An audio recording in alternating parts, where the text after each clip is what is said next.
On tend peut-être vers une escalade des violences au Tigré en Éthiopie. Ce week-end, les autorités régionales ont tiré des roquettes sur la capitale de l'Érythrée. Et pour quelles raisons? Réponse dans ce journal. La France reconnaît la victoire d'Alassane Ouattara. Emmanuel Macron a adressé une lettre à son homologue pour le féliciter après sa réélection à un troisième mandat.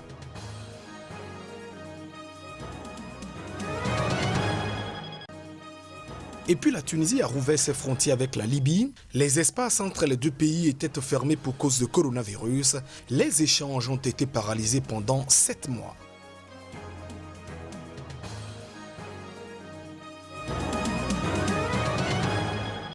Voilà pour le sommaire de ce journal. Bienvenue dans cette édition. En Éthiopie, les autorités de la région dissidente du Tigré ont tiré ce week-end des roquettes sur la capitale de l'Érythrée frontalière qu'elle accuse de prêter main forte à l'armée éthiopienne. Il s'agit là d'une escalade susceptible de faire dégénérer le conflit dans la zone. Les précisions à travers ces images. Des roquettes ont été tirées samedi par les autorités de la région dissidente du Tigré sur Asmara, la capitale de l'Érythrée voisin, qu'elles accusent de prêter main forte à l'armée fédérale éthiopienne dans le cadre du conflit qui les oppose. Ce dimanche, le président du Tigré, Debretsion Gebremichael, a revendiqué le tir des roquettes qui ont frappé la veille au soir les abords de l'aéroport d'Asmara, mais aucune information n'était disponible sur le bilan humain ou des dégâts dans la capitale érythréenne. Les tirs contre Asmara marquent une nouvelle escalade dans le conflit. Le 4 novembre dernier, le Premier ministre éthiopien Abiy Ahmed a envoyé l'armée fédérale à l'assaut du Tigré après des mois de tensions croissantes avec les autorités régionales du Front de libération des peuples du Tigré, TPLF. Premier ministre depuis 2018, Abiy Ahmed a réconcilié l'Éthiopie et l'Érythrée avec laquelle son pays était à couteau tiré depuis une guerre meurtrière entre 1998 et 2000, menée alors que le TPLF était le parti tout-puissant à Addis Abeba. Mais les autorités tigréennes ont accusé ces derniers jours le pouvoir d'Asmara, son ennemi juré, de laisser l'armée éthiopienne utiliser son territoire pour y faire passer ses troupes ou décoller ses avions et affirment que l'armée érythréenne participe directement à des combats au sol au Tigré.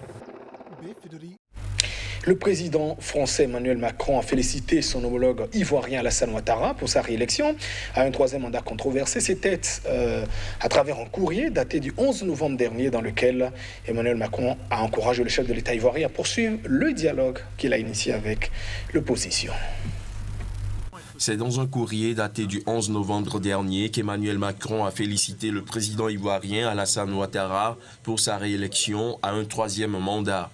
À travers cette lettre, le président français a souligné que le dialogue initié par le président ivoirien avec le principal opposant Henri Konan Bédié est porteur d'espoir au regard des violences et des tensions qui ont ressurgi à l'occasion du dernier scrutin. Emmanuel Macron a également souhaité que ce premier pas vers le rassemblement et l'ouverture puisse jeter les bases concrètes d'une réconciliation plus large et plus durable entre les Ivoiriens et toutes les sensibilités politiques dans le respect de l'état de droit afin de tourner la page de la violence et de la division. La rencontre mercredi dernier entre le président Ouattara et l'ex-président Henri Konan Bédié a en effet fait retomber la tension. Mais l'ensemble de l'opposition demande notamment comme préalable à la poursuite du dialogue la libération de tous les prisonniers politiques, dont le porte-parole de l'opposition Pascal Affi-N'Guessan, la fin des poursuites judiciaires contre tous les leaders de l'opposition ou le retour des exilés. L'opposition conteste la réélection d'Alassane Ouattara pour un troisième mandat qu'elle juge inconstitutionnel. Elle avait lancé une campagne de désobéissance civile, puis proclamé un Conseil national de transition censé remplacer le chef de l'État. En Côte d'Ivoire, la crise électorale a poussé des milliers de personnes sur la route de l'exil. Le nombre de personnes ayant fui le pays vers d'autres pays voisins a dépassé les 10 000. C'est ce qu'a indiqué l'Agence des Nations Unies pour les réfugiés. Les détails.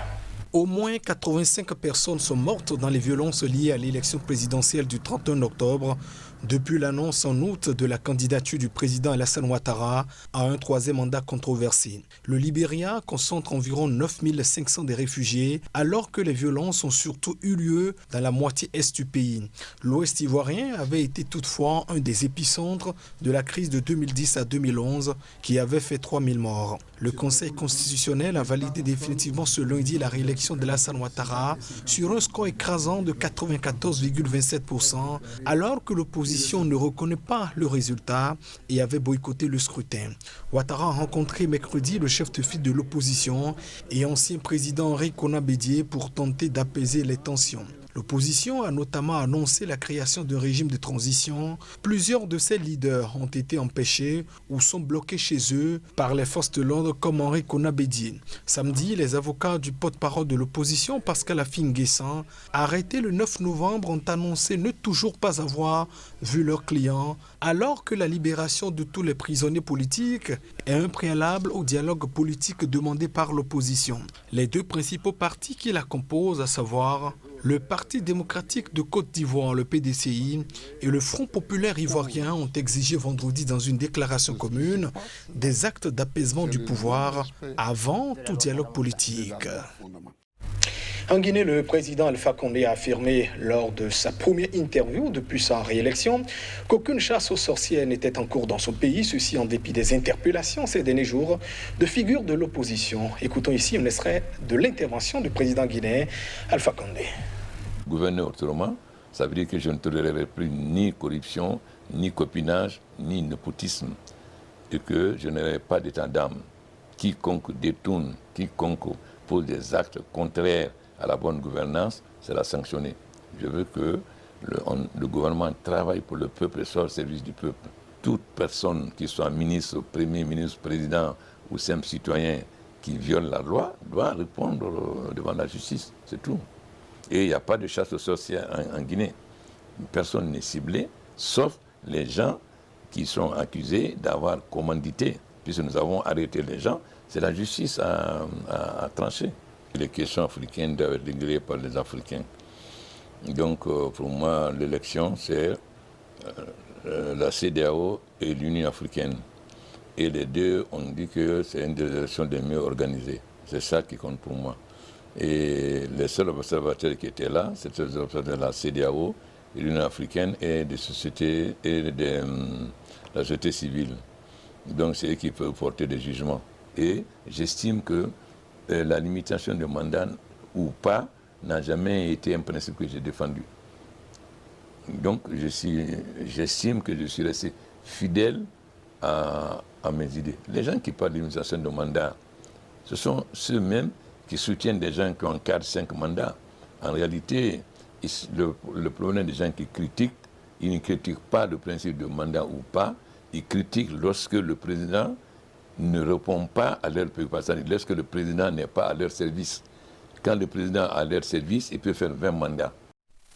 En Libye, les élus en concertation ce week-end ont appelé à l'approbation d'une constitution préalablement à la tenue d'élections. Toutefois, ce préalable ne remet pas en cause la date du scrutin annoncée par l'ONU pour fin 2021. Reportage. Rassemblés sous l'égide de l'ONU, des représentants libyens, tous bords confondus, sont parvenus à un accord sur des élections devant se tenir le 24 décembre 2021. Premier résultat concret de leur dialogue lancé il y a 5 jours en Tunisie pour tenter de sortir leur pays de la crise. La question qui se pose désormais est de savoir sur quelle base légale seront organisées les futures élections parlementaires présidentielles. Actuellement, la Libye est dotée d'une cour constitutionnelle provisoire datant de 2011 et d'un projet de loi fondamental dont certains articles restent controversés. Nous nous félicitons de toute proposition de date pour des élections, mais il faut se concentrer sur le projet de constitution, a souligné devant la presse Béji Al-Ouch, élu du Haut Conseil d'État, l'équivalent d'un Sénat basé dans l'Ouest libyen. 1 an, cela nous laisse le temps de soumettre une constitution aux Libyens pour qu'ils l'approuvent ou la rejettent avant les élections. Un dialogue qui ne débouche pas sur un référendum constitutionnel ne pourra pas répondre aux attentes de la majorité des Libyens, a renchéri Abdelmonen Al-Sherif, membre de l'instance constitutionnelle, chargé de rédiger la future constitution du pays. La mission des Nations Unies et les partis internationaux n'ont pas le droit de rejeter ce projet, a-t-il ajouté.